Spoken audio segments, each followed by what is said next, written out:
Guys hear me? Because if I don't have to use this thing, I don't want to. Because like I said, I've got a lot of practice at raising my voice. Not that I have to raise it too often. They're pretty good kids. I've been very blessed. I'm also a county commissioner up in Idaho County, and I've been working on these land issues, guys, for probably over 12 years now. I know land issues very well. I've been making an argument about how the federal government needs to give the land back to the states, and we need to manage the states to our benefits. Okay? Let me walk around this side of the table. And I was in the process last March of actually putting together an organization very much like the American Lands Council. And I want to make one thing very clear. I do not work for the American Lands Council. They do not give me any money. Okay? I do this pretty much on whatever people are willing to pay to have me show up. Try to mostly cover my expenses. Because, guys, I'm motivated strictly out of fear with what I see coming down the pike. Okay? There's a lot of things that I think are going to be happening in the next couple of years that I think we just need to be aware of. And this is a solution, in my mind, it's the only solution big enough to get us out of the problem that we're in. Okay? And this is the really great thing about the solution the American Lands Council is proposing. This has been done before. Okay? We're not trying to do anything different that hasn't been done before from the federal government. And the promises are the same. So what I'm going to try to do today is give you a little civics lessons, okay, in our Constitution, and civic lessons in how the federal government came to own land. Because this is one question I love to have, and there's no wrong answer here. So if you think that an answer, I want to know because nobody's gotten it yet. Does anybody here in the room know how the federal government came to own land? How the original deal that we came to own land as a nation? Because the original 13 colonies, that was it. They each had their own, but the federal government didn't have any land. Anybody got any ideas? They took it. You know, because you were at the meeting. No, they didn't take it. Okay? They did not take it. I want you to take a look at this map, though. That red is all federally owned, guys. I want you to know something interesting, too, on this map. Hawaii is the last state introduced into the United States in the Union. They have all their land, guys, except for one little spot here, and we know why that is. That's Pearl Harbor. All right? But the West is over 60% owned. Everything to the east of the eastern border of Colorado is less than 5%, guys. And they have the ability to tax their land. They have the ability to manage their land and to their benefit and for their benefit of their states. We don't have that opportunity because we don't own the land. Okay? Our founding fathers came from a place where they understood you didn't want to have a central bureaucracy owning the land, and they fought for that. Now I want to talk about that a little bit. This is a map from 1780. In 1780, we're in the middle of the Revolutionary War. Robert Morris has funded the first part of this war with $2 million of his own money. That's 1776, guys. That's probably a few $billion today, but $2 million in 1776. Probably one of the richest men in the world, but he's out of money now. And the colonists are in the middle of this war, and they need money. And they're also in the middle of kind of a little civil war, because in the Treaty of Paris, 7 of the colonies have been ceded ground over here. And they're Georgia, South Carolina, North Carolina, Virginia, Maryland, New York, and Massachusetts, and a little bit to Connecticut. And they're arguing over where these borders are. The King of England's going, look, guys, you tried this thing. It was a nice, good effort. Why don't we get back together? We'll make this thing work out. And they said, no, we're not going to do that either. But we got to figure out how to fund this war. So they got together, and these 7 said, you know what we'll do? We'll just sell our land.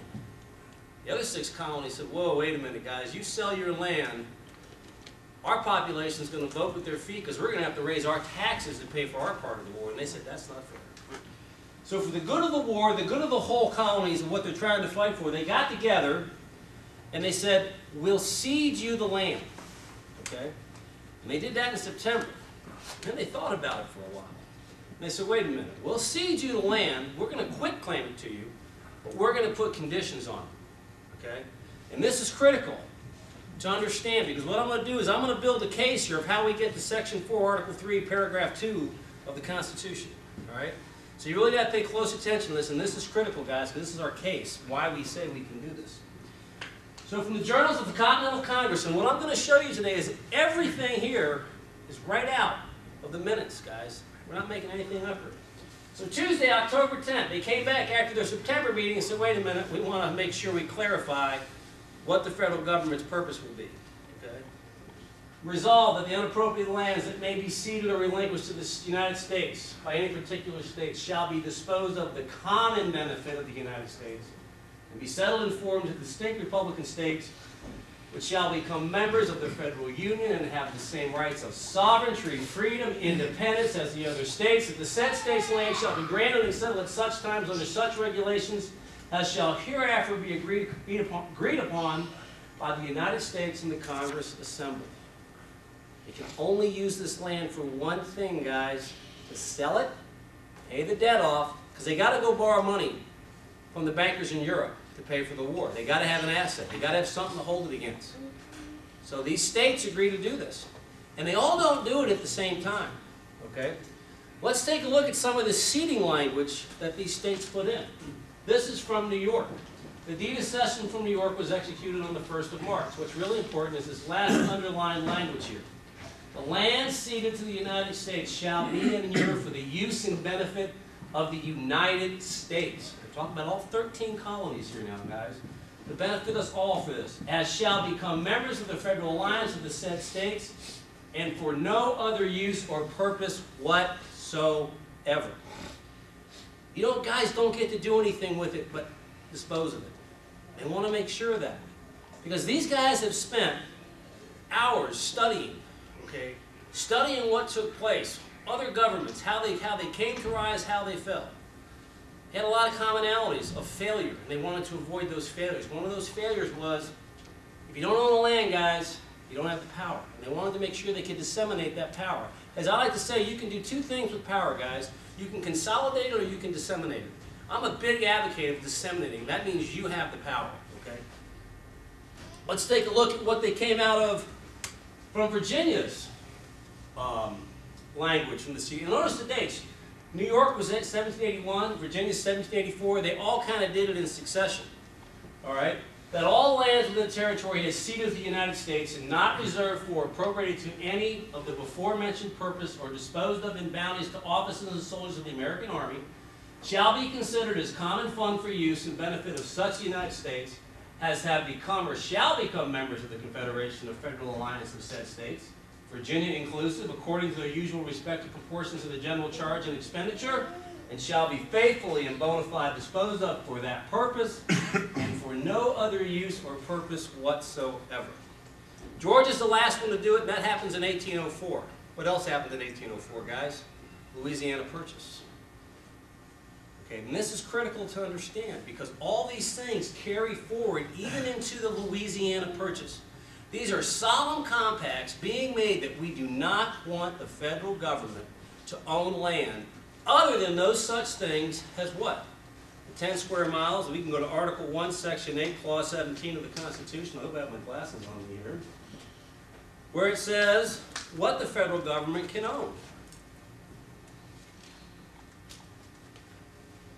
Whatsoever over such a district not exceeding 10 square miles as may by cession of particular states and the acceptance of commerce become the seat of government of the United States, and to exercise like authority over all places purchased, this is the key one, I love this, we never follow it, the consent of the legislature of the states, and with the same shall be for the erection of forts, magazines, arsenals, dockyards, and other needful buildings. Why were our founding fathers so concerned about making sure these things didn't happen? Okay, guys, they understood where they came from and what they were fighting for. So this brings us up to 1784, okay? And Congress assembled resolved that such of the territory ceded or ceded by individual states to the United States shall be divided into distinct states in the following manner. So you're going to see how similar this is going to sound when we get back to the Constitution. Third, that they in no case shall interfere with the primary disposal of the soil by the United States in Congress assembled. Now, why would the states quit claiming with that right? They wanted to make sure there was no issue with title, that they could easily dispose of the land for the creation of the new state and territory they were going to be in. It's no more complicated than that, okay? nor with the ordinance regulations which Congress may find necessary for securing the title in such soil to bona fide purchasers. That such state shall be admitted by its delegates in the Congress of the United States on the equal footing with the said original states. Well, what's the said footing? The equal footing of the said states, guys. They owned all their land. Other than that land, we're willing to relinquish for Washington, D.C., boatyards, arsenals, magazines, forts, and other needful buildings, post offices. Okay, guys? This is so critical to understand this and know your history. 1787, the Northwest Ordinance. They keep this language moving forward. They never break away from it. Okay?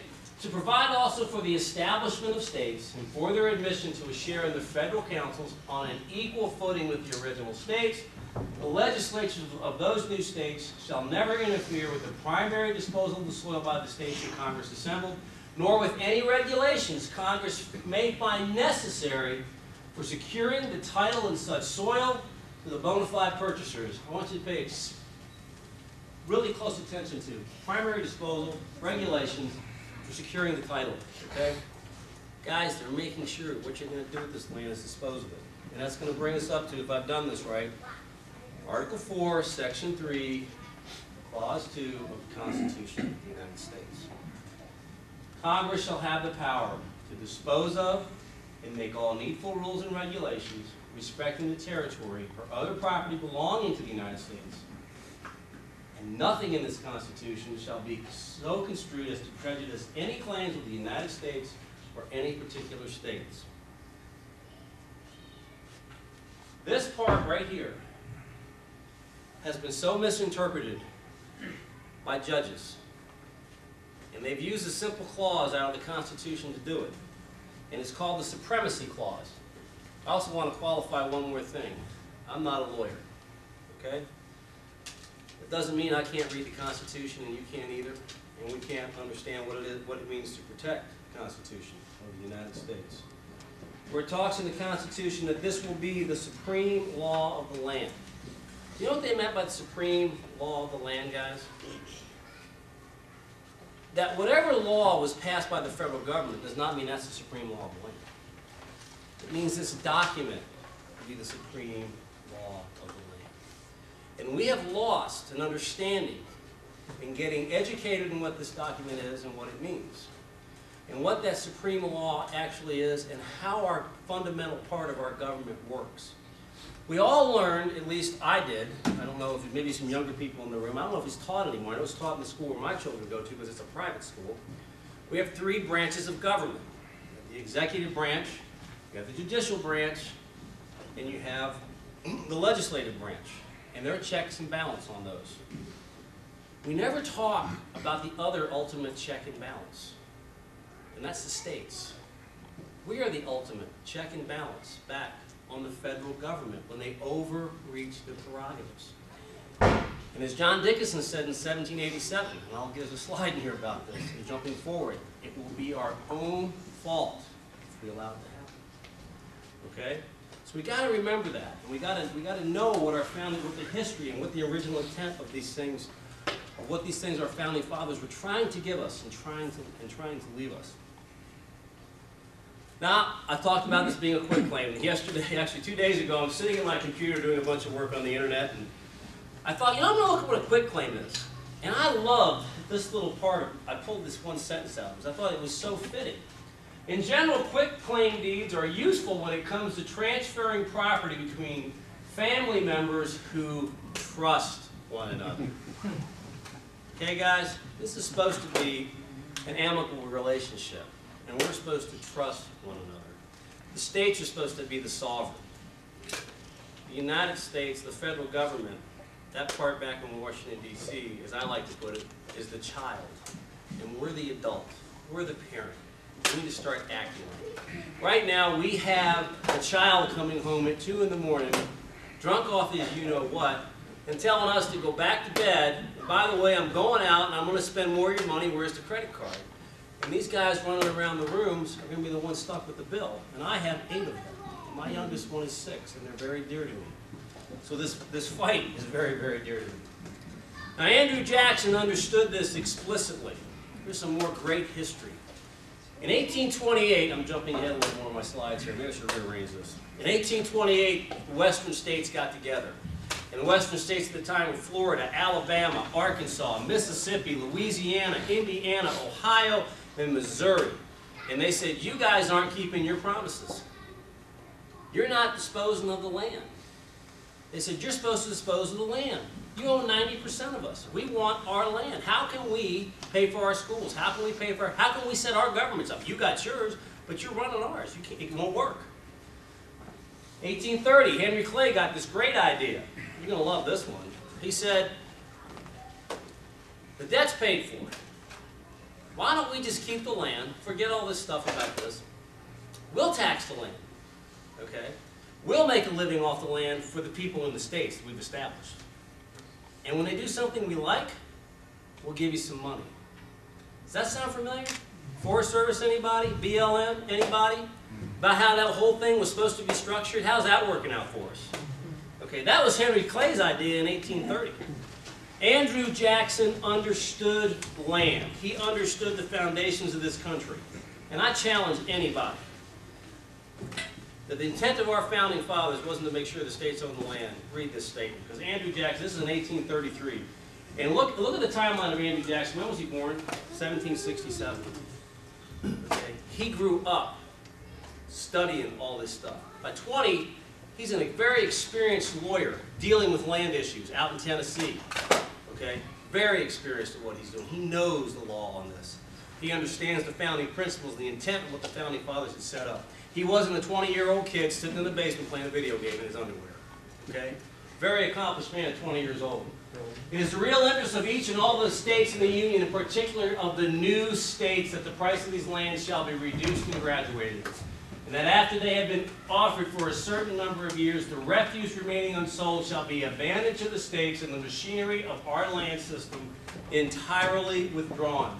It cannot be supposed the compacts, remember that trust between two family members, intended that the United States should retain forever to title to lands within the states which are of no value, and no doubt is entertained that the general interest would best be promoted by surrendering the lands to the states. I challenge any lawyer today to tell me this wasn't the intent. Again, I'm not a lawyer, but I challenge you on the understanding of what our original intent of where we're at today and where we should be. And we're now wreaking the havoc of what we have because we don't have the ability to take care of our lands.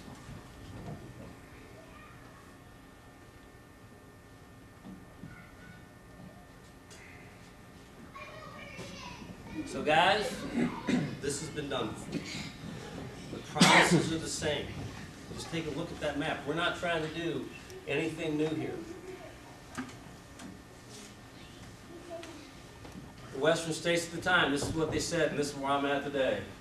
They've had enough. The federal government is not disposing of our public lands as it promised. We can't tax the lands to adequately fund education. Our ability to grow our economy and generate well-paying jobs is stifled, and the federal government is hoarding our abundant natural resources. And I'll get to that in a minute, because I was blown away the numbers of what our minerals are in the West. It's an astonishing, astonishing number.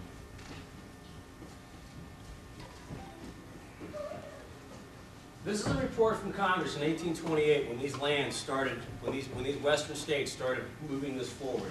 Okay? Now this is from Congress. This was not generated by the states. This was generated by the federal government.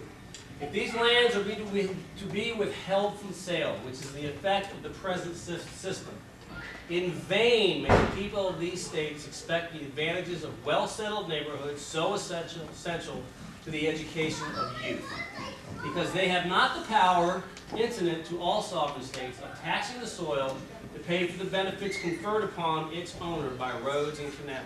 Okay? We don't have the ability to do the things we need to create infrastructure inside our states, to have private property ownership that you can tax for funding of schools and roads. It didn't exist. Our Continental Congress agreed with that. And I love this from the state of Missouri. These guys really zipped it up to the front, boys. The state of Missouri never could have been brought to consent not to tax the lands of the United States with unsold, and not to tax the land sold until 5 years thereafter. That was their agreement. federal government had agreed within 5 years we'll be disposing of the land. If it had been understood by the contracting parties, remember that contracting thing, that solid compact, trust of family members, that a system was being pursued which would prevent 9/10 of these lands from ever becoming the property of persons in whose hands they might be taxed. Guys, I hope I'm making a case here. I hope the American Lands Council has done their homework. I hope you see we have opportunity to do something here, okay? Because we do, and it's real, all right? This is from our own journals, our own foundations, what the original intent of what it was we wanted to do. And people love to point out this one, I love this one thing they love to go to. They love to go to our enabling acts. I gotta pull this one piece up because we don't have, believe it or not, Idaho does not have an enabling act. We do have an admitting act. And in our admitting act, we declare, the Congress declares that they accept everything in our Constitution. So ours is actually in our Constitution. So we don't have a formal piece like this, but you'll notice that these are all the same. These came out of each one. This is North Dakota, South Dakota, Montana, Washington, and this is Utah's. The language is exactly the same. But everybody loves to point to this one part of the language, especially the environmental community. They don't want to read the whole thing. And they want to ignore commas and semicolons. Okay? Our founding fathers were extremely brilliant men, very well read, and understood their language very, very well, and how to write. Okay? They did things with a purpose when they wrote. The people inhabiting said proposed states do agree and declare that they forever disclaim all right and title to the unappropriated lands lying within the boundary thereof. Sounds like we gave it all to the federal government, doesn't it, guys? If you had to read just that part, it sounds like we gave it, we forego it. Forget about it. Let's skip down to the semicolon. And that until the title thereto shall have been extinguished by the United States. That's a semicolon, guys. And that doesn't say may. Mother, may I? Mother, will I? Mother, will you please? Will you please keep your promise? Please, please, please. It says shall. Shall extinguish the title of the land. Our founding fathers knew what they were doing. We can't let the people out there twist these things around. We have to know our facts. We have to know our arguments. I'll tell you guys, I prefer mostly to be in a room full of people who do not agree with me, guys, because they can't refute this. Okay? They call me lots of names and stuff, but when you know your facts and you know your history, then you just have the courage to stand up for it. Okay? And just look at these little kids in the room. For me, it's easy. I just look at my kids' eyes. I look at my kids' eyes as I walk out the door, and they tell me, Dad, go give them heck today. Okay? And we're praying for you. And I come home, and they give me a big hug. And they say, Dad, did they give you heck? Did you give them heck today? I said, I gave them the best I could, son. It's a motivator for me. Okay? I believe that we were left something, guys, that we need to pass forward and play it forward. We need to take care of it. It doesn't mean we don't want to destroy it. That's what we have to do. And I get up every day because I can look at those kids and I get that same love back. It's awesome. I just can't tell you how much it means to me. So what are the 4 myths we talked about? Guys, it's been done before. They say you can't, you forego your land. We didn't forego anything. Okay? We simply quick-claimed it to you, made an agreement with you that you'd keep your end of the bargain. We can't manage the land. What are you talking about? You got property of your own? Take pretty good care of it? You got property of your own? Take pretty good care of it? All you guys in this room got property and take care of it. The state of Idaho's got land. They seem to take pretty good care of it. Maybe we could learn from a few things. I know some things people complain about the state of Idaho, but every state complains about their lands department, but we still do a much better job than the federal government. Don't tell us we can't take care of the land. The more localized you make this, the better it is, guys. It really is. The more we can get this down to a localized level, where we have people involved at a local level taking care of the land, the better off we are. I hate when my iPad's not working. So that's what we're just talking about. You gave up title to your land. No, you didn't. You can't manage your land. Yes, we can. These lands belong to all of us. And this is unconstitutional?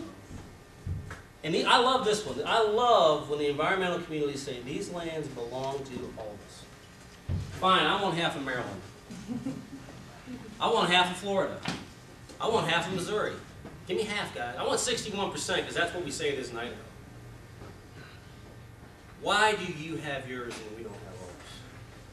Don't tell me these lands belong there. Now, can you come visit us? You bet. But you know what really bothers me? They come visit us. Who pays for it all? We do.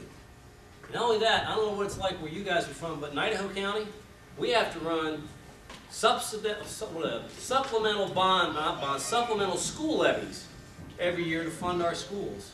So America can enjoy our backyard, okay, and when they get lost, Idaho County gets to foot the bill. Sometimes that bill, that's no laughing matter, sometimes that bill is as much as $400,000 to extract somebody out of the wilderness, guys. We got to foot the bill. If we had access to these resources, we wouldn't mind footing the bill. We'd have plenty of money. I'll get to that in a second. So guys, where we're at today, where socialized ownership of land is concerned, only the USSR and China can claim company with the United States. You want to know the amazing thing is? In those countries today, they're liberalizing their land policies. They're allowing more private ownership of land, okay? They understand it, okay? They're still trying to, I don't agree with those systems at all, don't get me wrong. But even Putin said, what are you guys doing over there? We had the Russian president at the time telling us, well, you guys nuts, okay? Look at all the natural resources you're locking up. I mean, the Saudis have got to be laughing at us. And I'll get to that in just a second, of the amount of stuff we've got here. The Saudis have got to be laughing at us, guys. So guys, we have a huge, huge problem we're facing in this country. We are $16 trillion in debt. We have $121 trillion of off-book debt in Social Security, Medicare, and Medicaid. That grows by $5 trillion every year, and the debt grows by $1 trillion every year. And that's generational theft, as far as I'm concerned. And we can't leave this to our kids, and we have a solution big enough to solve this problem.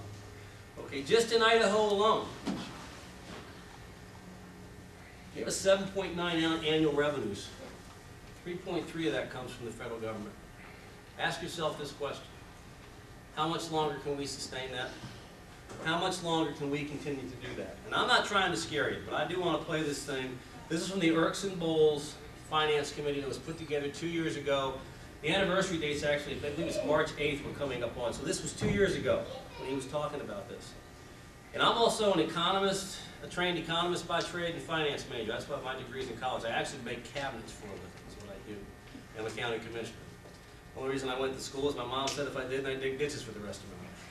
So I went to school, I got a degree, I came back out, and I went back to basically digging ditches. And she said, what's wrong with that? I said, it's good money digging ditches, Mom. Doesn't matter what you do. I'm proud of it. But this is from just right, I said, yeah, March 8th, 2 years ago. A lot of us sitting in this room didn't see this last crisis as it came upon us. Everybody hear that? But this one is really easy to see. The fiscal path we are on today is simply not sustainable. This debt and these deficits that we are incurring on an annual basis are like a cancer. And they are truly going to destroy this country from within unless we have the common sense to do something about it. This is a problem we're going to have to face up to in maybe 2 years, you know, maybe a little less, maybe a little more. But if our bankers over there in Asia begin to believe that we're not going to be solid on our debt, that we're not going to be able to meet our obligations, just stop and think for a minute what happens if they just stop buying our debt. What happens to interest rates? And what happens to the U.S. economy?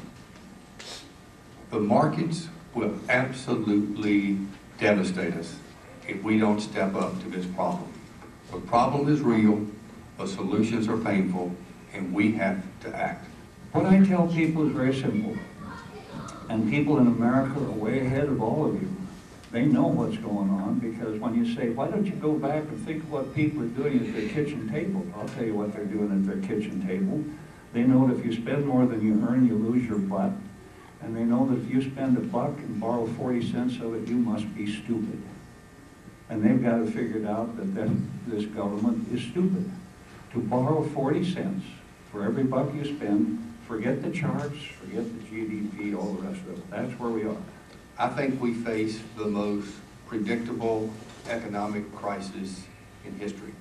Let me just tell you how crazy our situation is today. We have this treaty where we're supposed, if China were to attack Taiwan, we're supposed to support Taiwan.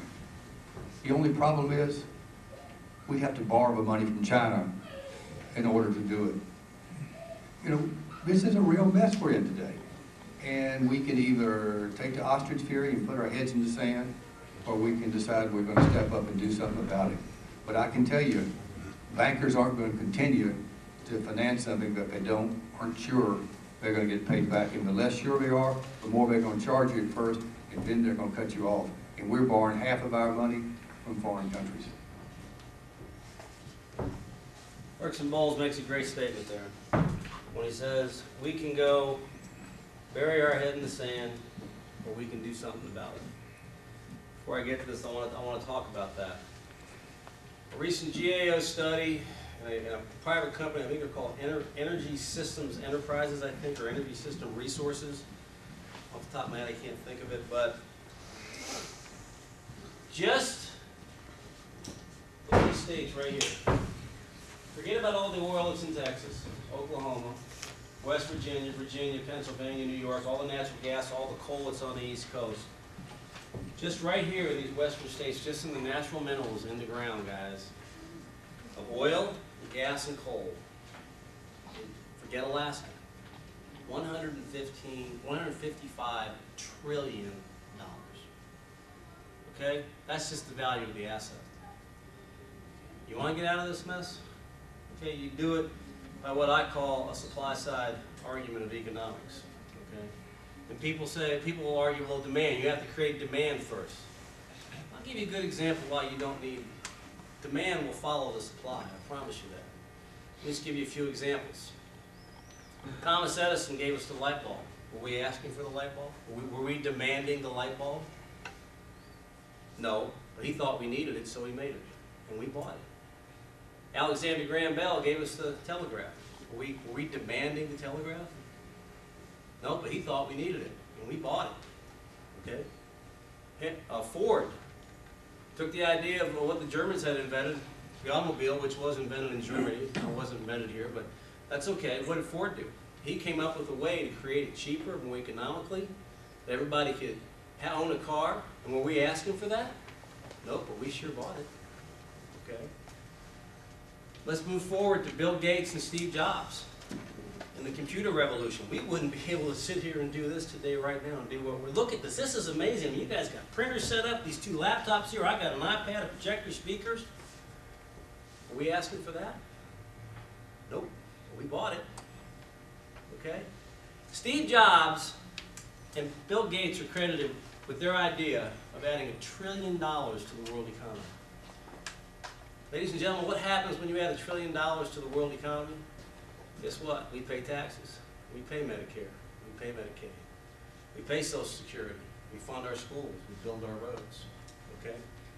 The working people of this country do that. Not the ones sitting around with their hand out, asking for it. Okay? You do. Okay, we buy 4-wheelers with that money. We stir the economy on. We buy snowmobiles. We buy skis. We buy computers. Okay? Don't tell me somebody comes up with an idea. Okay? They sell it right. We'll buy it. We're looking for things to make our lives better. That's how it works. It's not complicated. Give you an example. Now, we've tried this demand side idea that we've been given in the last, it's going on 5 years now.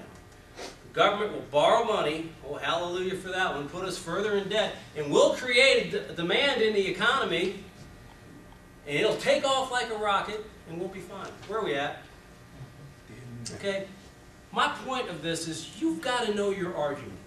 You've got to know, okay, what it is that makes us great, and then stand there and not defend it, but express it. Champion that idea. Be part of something bigger. right now all I hear from this administration is how bad this country is, how evil we are. Well, bull. This is the greatest country in the world, okay? And we'll continue to be the greatest country in the world, okay? As long as we accept that fact and we start talking positively, okay? And moving ourselves forward. It's because of our energy and our work that all these things they say we don't care about when it comes to the welfare state, we're the ones that support it. Let them know that. It's us that makes it work. And it's our land that makes it work. But look what they're doing to our land. These two maps look familiar? Experienced wildfires greater than 258 acres from 1980 to 2003. Look at that map. Look familiar? Okay? What are we doing? And this is a really scary situation because this little memo from the Federal Bureau of Investigation out of Homeland Security talks about what they're printing in the Inspire magazine for Al-Qaeda. Guys, they don't need to fly airplanes into our buildings. All they got to do is go strap a few flares on the back of a couple horses and turn them loose. You will create so much sustained damage in our ecosystems, in our water supply in the West, okay, that I'll tell you what, places like Los Angeles, Sacramento, San Francisco, Portland, Seattle better start pulling their head out of the sand and face the realities of we have an enemy out there that wants to destroy us. And they'll do it by any means. And the current fires that we just went through, okay, are a great example of this. This is the Walden Creek fire in Colorado. 369 houses burned, guys. And these weren't little crackerbock $110,000 homes. Money lost in the economy, okay, to have to rebuild these that could have gone someplace else to fund schools and everything is now building 369 new homes if they had insurance, okay? And the Forest Service doesn't accept responsibility because they let the timber loads build up. Okay, in my county, this is on the sheep fire, okay? These are real. In Idaho, the state of Idaho, 1.7 million acres burned across the entire West. Okay, it was almost 12 million acres. 80% of those fires were in the West. That was, let me back up. That was the entire United States. Almost 12 million acres from Maine to California. 80% in the West. You know what the worst state was? Anybody? Idaho. 1.7 million acres. 246,000 acres in my county. And I have the environmental community telling me that I don't care, that I'm a fringe, that I'm a radical, that I'm a snake oil salesman, and that I am uncompromising. Guys, I'll never be uncompromising in freedom and liberty and sharing it with people like you. Because in those 246,000 acres that they claim that I don't care about, I just use 1/2 of the timber production we get off per acre in Idaho County. It was 1.23 billion board feet of timber. That was $329 million at $300 a thousand, guys, to loss that could have funded our schools. That if we had the old 25% fund, would have been $92,500,000. It would have funded our schools, built new schools, paid for our county infrastructure, paid for our ambulatory care, paid for our police departments, and we wouldn't have had to have one dime from the federal government in the form of SRS funding or pill payments or anything. The American people wouldn't have to foot our bill, and they could still come visit us, and we'll spend $400,000 to extract you because we'll have the money to do it. Okay? It's there. It's real. And then I love this part about the environmental community. They tell us we're all about, we need, wildfire intensity is increasing because of what? Global warming. Global warming. Now we know the planet's cooling, so we call it climate change, right? And we need more carbon sequestration. Guys, I got news for you. Our forests are dead and dying. They're not sequestering carbon, they are emitting carbon. And whether they do it in a dead and dying forest or that forest catches on fire and blows up overnight, the only difference is the speed and velocity at which it takes place. And then they'll tell you, well, there's no market. There's no demand. I think we just disproved that one. I promise you this, I have spoken with people at the engineer that make engineered lumber. They'll take that dead lumber all day long. Guys that make press board, they'll take it all day long. Guys that make MDF products, they'll take it all day long. Guys that make log homes, most of it's lodgepole pine. Beautiful log home bill, they'll take it all day long.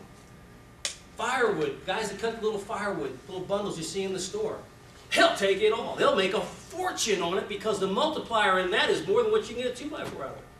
Let's go back to the $329 million I spoke about.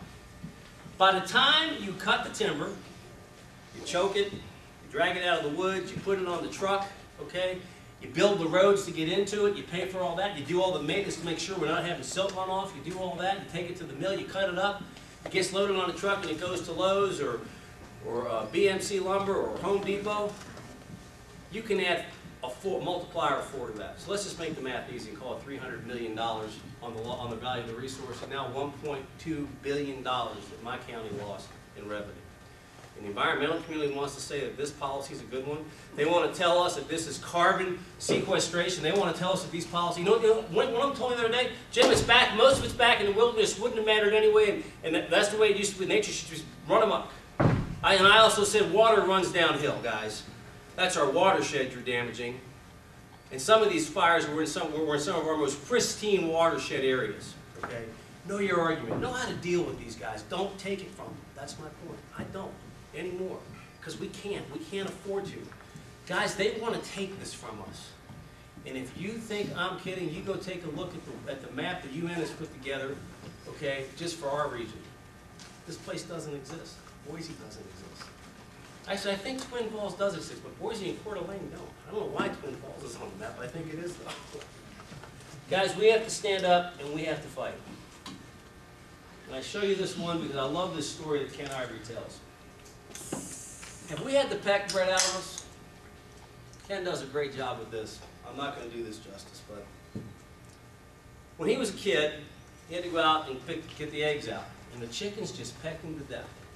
And when he got older, and he had children, he actually lived in the suburbs, but he thought, you know, they could have chicken, the chicken could be, I'm going to get chickens so my kids can at least have a little bit of responsibility. And he said, okay guys, I'm going to go out the first day to help you get the eggs because they're going to peck you. So Ken tells, he puts these gloves on, you know, that come all the way up to here. He actually wrapped rubber bands around them.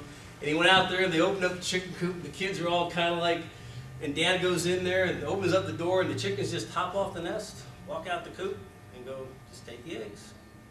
And the kids are laughing at him. He's going, I don't know, guys. This wasn't like when I was a kid. But Ken was curious, so he called up the store and bought the chickens. He said, you know, the chickens, when I used to have to go get the eggs, pecked me to death. He goes, oh, yeah, we bred that out. You guys see my point? If we had our peck bred out of us, I've been at this for almost 12 years, guys. If it takes 12 more, I don't care. It's just too important. We were given a gift in 1776. Along with that gift came responsibility. And I got news for you. The enemy never, ever sleeps. And while one person cannot do everything, we can all do something. And I can't take credit for that. I got that from my good friend Sandra Mitchell, who a lot of you people in this room probably know.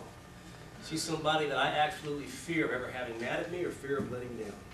Because she's such a well-principled woman. Okay? So we got to remember that. And I want to show you a few things, and I'll wrap this up. Anybody remember the Supreme Court decision on the health care? We were all pretty disgusted, weren't we? And I was not happy at all because I thought he did not hold Justice Roberts copped out. Justice Roberts did provide us with a roadmap. And I love it. There's a few lawyers that have tried to tell us this is dicta. And what dicta is nice things they say in Supreme Court cases or a judge's decision that really don't apply to the decision. It's just nice, rosy language. This is not dicta because he directed this specifically at the reasons why the federal government could not force Medicaid expansion onto the states. While they could say it was a tax, that was legitimate, but this part about forcing Medicaid expansion, you couldn't do that, and here's why. There's 5 cuts here, and they're very important.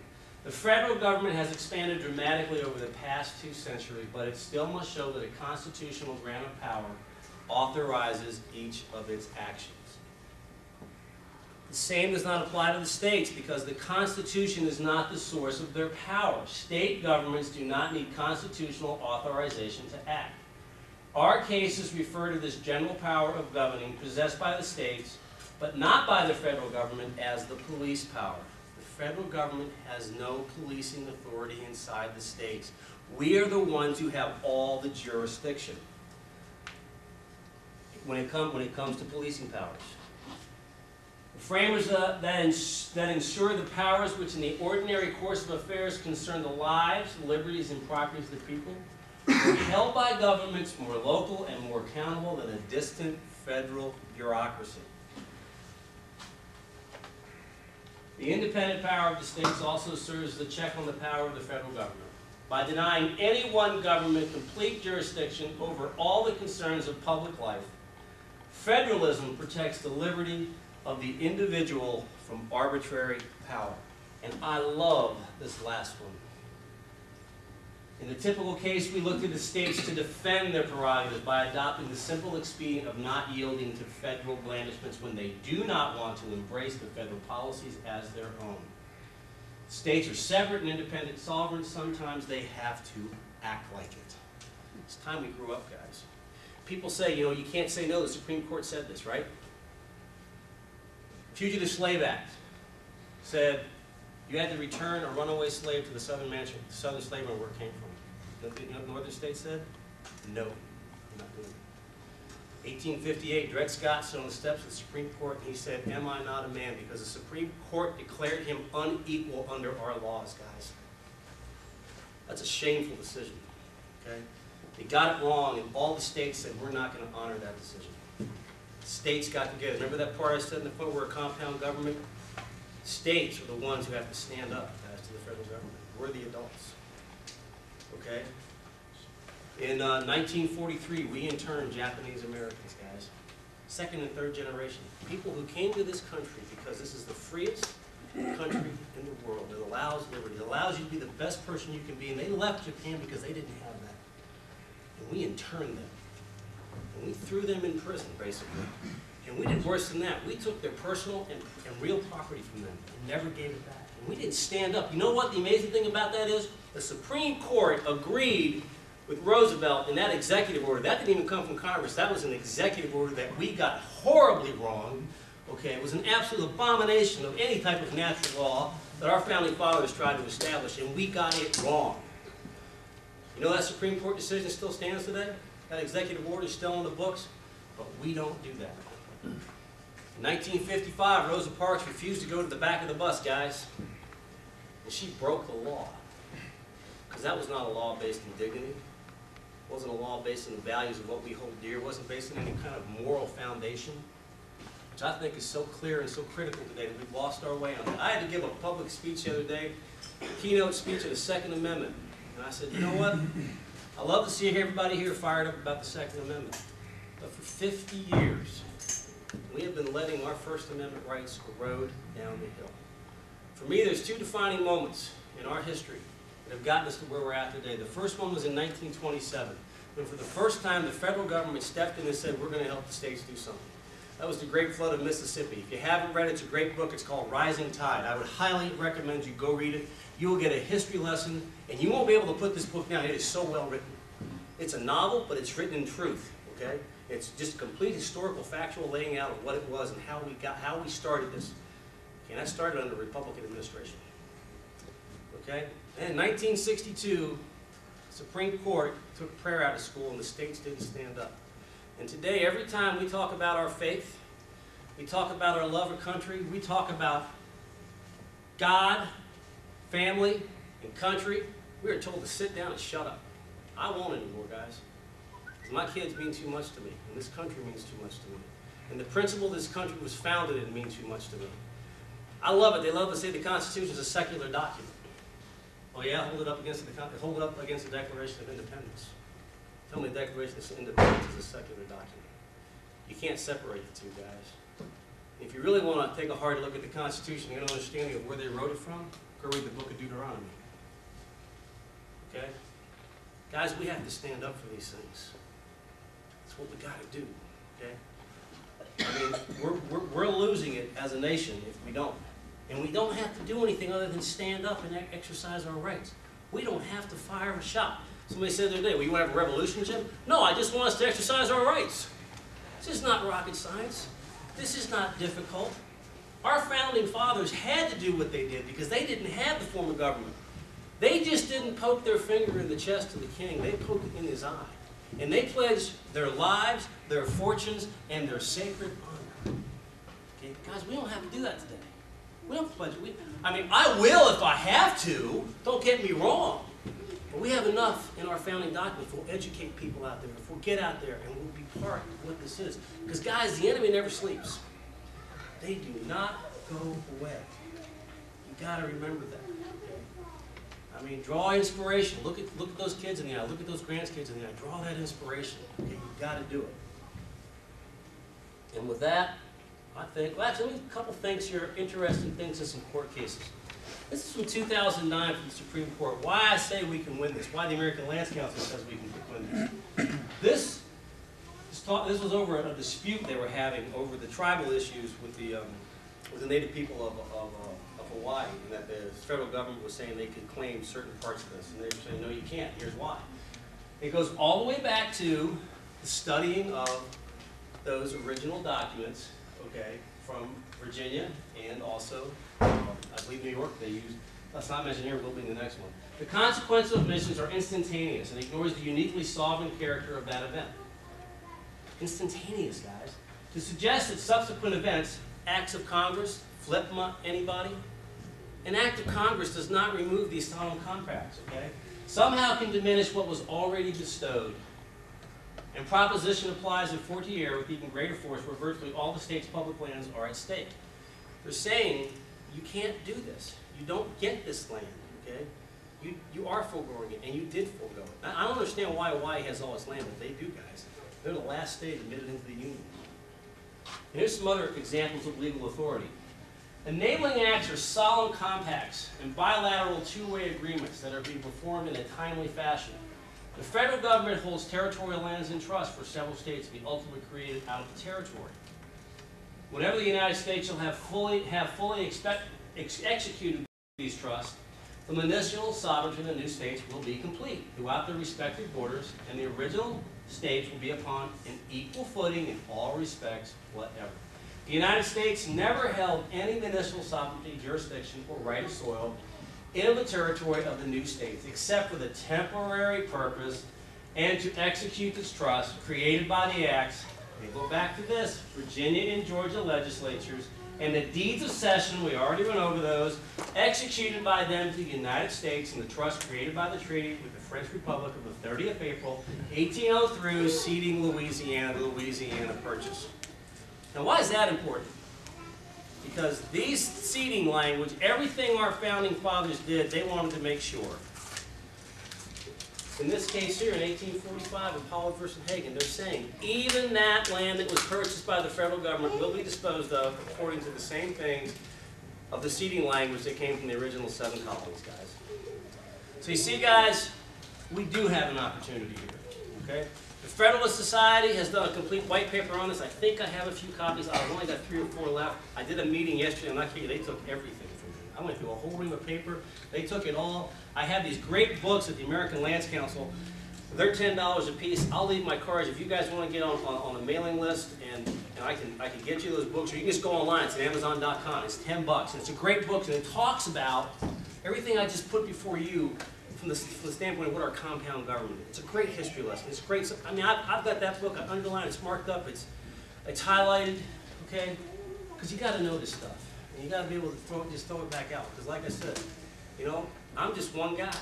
Like I like to tell people, I know about that much. My fingers are about 32nd inch apart. But if I get 31 more people, I got an inch. If I get 32 more people, I got 2 inches. And like I said earlier, as Sandra Mitchell said, one person can't do everything, but we can all do something. And I stay at Sandra and Tracy's house a lot when I'm down in Boise. And she's got this little thing. I'm going to leave you with 2 more things. I'm going to leave you with this. 2 things. And on this, got a little plaque. It's a little beautiful little needlepoint stitching. And it says, "You are free to make choices, but you are not free from the consequences of those choices."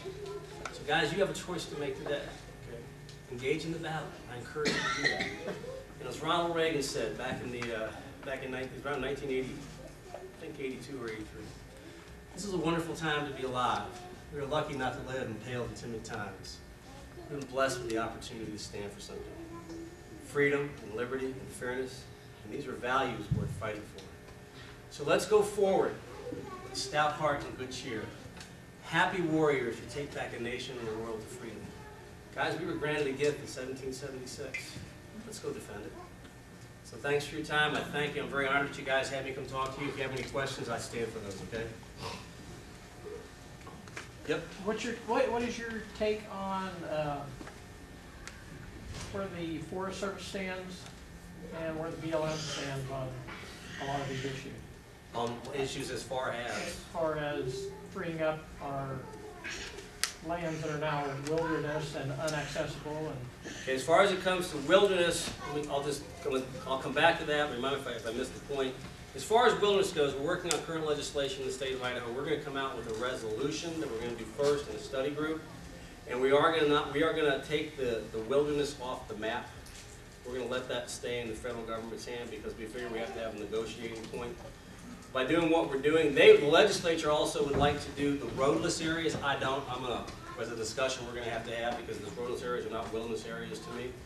This is what they did in Utah's language, okay, was they took all the wilderness areas off the map, any national monuments. We're going to do the same thing in our language, okay.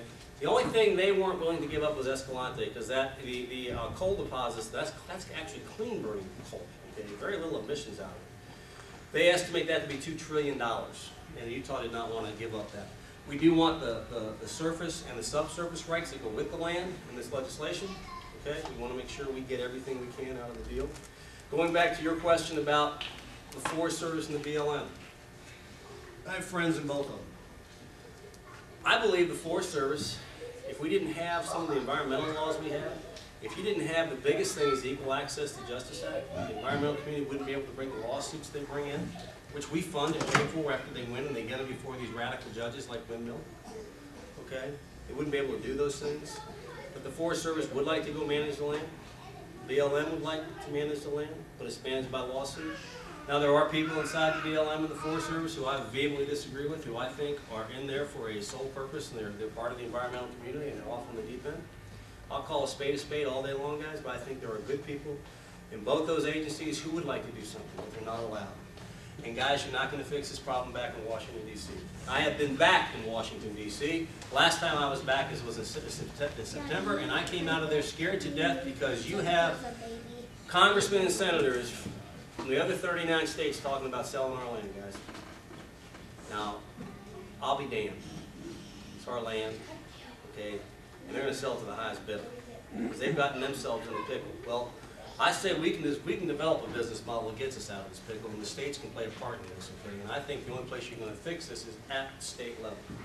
Part of how I would like to see any legislation written, and I've had some discussions with this, while it may come back to Idaho, and you're going to have Boise now as your central place, I still say in the legislation we need to create more local districts where more local accountability takes place, where your more local four-wheel groups are involved, and your county commissioners are involved, and your school boards involved in protecting that land and taking care of it and seeking the benefits in those areas. Okay?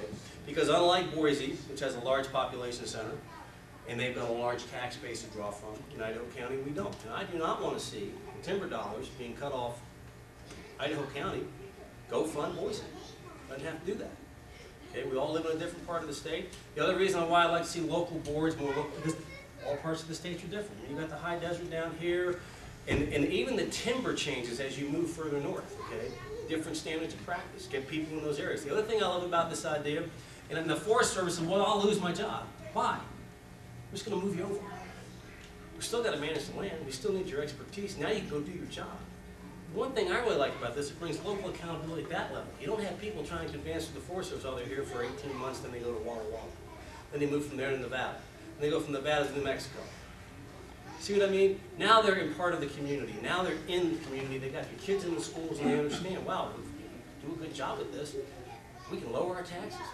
We can have more jobs. We can create a broader tax base, more houses, okay, to help fund our schools. Maybe no levies, override levies. See, this has so much potential when you sit here and think about it, and you put this stuff out here. You know, I've thought a lot about this. I've been doing it for 12 years, is why I can speak, you know, about it and know as much as I do. But you can too. There's no reason you can't. I mean, you can take what I just said, you know, just use that knowledge. Okay? And knowing what we have, that's where our power comes from. Knowing that we have the solution. Because what's their solution? burn it up, kill more animals, you know. In those fires in Idaho County, I went to the Forest Service and I asked them, if we use 3 vertebrates killed per acre, would you guys not complain about that? Oh gosh, it's way more than that. I said, no, 3.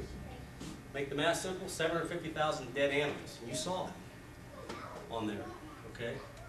That's just the wild animals. Also, all the cattle that killed in those fires, okay? There's quite a few of them. So we have real solutions. We need to, we bring this thing back in the state, and our goal is not to sell the land. We truly understand and recognize, this commissioner, let me tell you what I went through from trying to do a 40,000 acre exchange. Woo, did I get my head ripped off. And we guaranteed access to it. But you know, there is a trust issue, and I don't blame people. You know, a lot of people look at me, Jim, you're just a politician. And you're right, I'm an elected guy. A lot of people have asked me, will I move up and try to go somewhere? Guys, they don't elect guys like me, because I'm always going to speak the truth. So no, I have no ambition to do that either. I have one ambition. I want our land back. I want what's rightfully ours for each state. That's all I want. I'm not asking for anything else. Okay? If I can inspire this group today, great. That was my goal. It was worth 7 hours. Every bit of it. Just one of you was inspired. It was worth it to me. Because I love Idaho, guys. And I love this country. And I've been all over this country, guys. I've been in 35 of the states, okay? Including Hawaii. And Idaho is just that much better to me, okay? It's what I can't describe it, I can't tell you what it is. It has a lot to do with the people, okay? I mean, I married into a wonderful family here, and like I was telling Joe on the way down, I fear 2 people, a Jewish carpenter and my mother-in-law, not necessarily always in that order, okay? You know, I'm just motivated by the fact that I know we can do something. I've never seen more opportunity than we have right now. We've got a great opportunity because they're not offering anything. We have real solutions. If we'll go out and champion those ideas, we win. You got a question? Oh, you got a question? These states that your map showed east of that imaginary line through there, that the states own more of their own land and the federal government doesn't? Yep. What's their land access issues and stuff? Are they better than we are? I mean, when Actually, the state controls the land, are they able to maintain? They actually do. They actually do have better access, but they also don't have as much public access because most of it is privately owned. Okay. See, now in the West we have this tradition of public access. That's why the American Lands Council does not want to sell any land, guys. That's not our goal. Okay? That's not. This commission doesn't want it. We recognize we have people that love to ride 4-wheelers. We have people that love to ride snowmobiles. We have people that love to hunt, love to fish, love to backpack, love to berry pick, love to mushroom pick, love to go gather firewood, just go on a day hike, go biking in those woods. You name it. We've got so many things we love to do in those woods, and if it's privately held, you can't do that. We recognize the public land issue and the tradition of it. Okay? And we do not want to take that away. We just want to have it under state management. Okay? That's all we want to do. Yeah. I can give you a good example of how that works. Up in the Sweet Nola, we used to hunt there years and years ago, all of my life since I was a kid. Probably 10 years ago, the federal government opened that up to sale, and they sold it all to private owners, and now it's inaccessible. You can't get on it for any reason, for anything. Yep. So this selling of our public lands doesn't work. I'm in total agreement with you. Yeah. And I gave you an example, guys. We went through, we were going to exchange, we told the Forest Service you could not, if you were going to do an exchange of these 40,000 acres in Idaho County, that you had to keep all the acres in Idaho County, and it had to be acre for acre, and they said, well, you couldn't do that, because that's not value for value. And it started a firestorm with the local act, with the people, and talking about the access issue. And we said, okay, we can recognize the access issue. Okay, we blew that. I get it. I did not, I'll be perfectly honest with you, it didn't even cross my mind. What crossed my mind when I ran as a county commissioner, I said these 3 things. Cut taxes, cut government, cut trees. All 3 make jobs, okay? That's what I was trying to do in Idaho County, because we need jobs, guys, in a big way. I saw 400 jobs in front of me. That's what I saw, and I was excited about that. I saw the opportunity to do it. I overlooked the public access issue. Big mistake on my part, lesson learned, okay? But then it was hard to go back and rebuild that trust, okay, with the people in the community. And it was a small vocal part of the community. The rest of the people understood. We actually were able to get this timber company to basically treat that like Forest Service ground. And we had them to a point where we were actually working on some legislation that would have done this. The only thing they could have done with this ground, after they got through logging it, was to turn it back to the federal forest, to the federal government for another patch of land someplace else. And all the current rights that were on that land, from grazing, okay, to water rights, if ranchers had water rights, to all the public access would all remain the same. And the only time there would be no public access would be the same when it's in the forest when you're logging the area. That was it. But you know what? I lost that trust. You want to trust me again. And that's too bad. I think we've since patched up a lot of that. There's still a small minority out there. But guys, I understand this public access issue. I get it. We do not want to sell the land. Because I think you can develop a business model off this land. Utilization of the minerals and the timber, okay, that we can actually start being responsible for paying back part of our debt. You used to have this 25% model, right? And that 25% model, Treasury used to make money, and schools made money, and they paid for all their employees. It made a profit. I say you go back to a similar model, you modify it a little bit given today's technology and everything, what we have, how much more efficient you can be, we can probably improve the bottom line.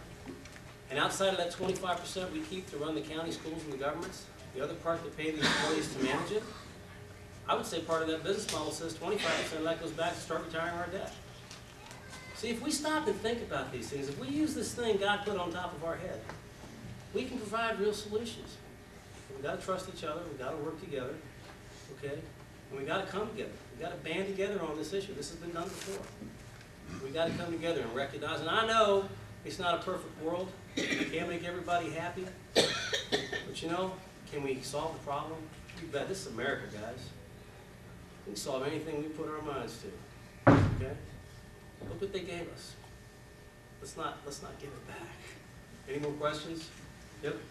So, as a county commissioner, and I mean, a lot of our concern is access and stuff like that. Where the state's trying to take back the lands. What's our best method of contacting our own county commissioners and starting to at least have a discussion with them about maybe getting back some of the BLM controlled lands to state controlled lands at small things at first. I mean, Get on the agenda. Right. Get on the agenda and say, I'd like you to have Commissioner Chmelik come down and do a presentation to this community. Get me in your areas, guy. I'm not kidding you. Find somebody who wants to do what I'm standing up here and doing. This isn't hard to do, guys. Do what I do. Just have a little bit of fear behind you, because it's easy for me to stand up here now, guys, because I'm literally scared to death of one of our kids. Fear motivates me right now, okay? I mean, and I'll be honest with you, I was telling Joe on the way down, you're a gifted speaker, Joe. No, I'm a scared speaker, guys. And I've just done it a lot, okay? It's like when I first built a set of cabinets, the first set of cabinets I built, I don't know if I'd pay for them. Cabinets I built today, they're beautiful pieces of furniture. Do the same thing. Take your experience, take this thing, I'll give you this slideshow.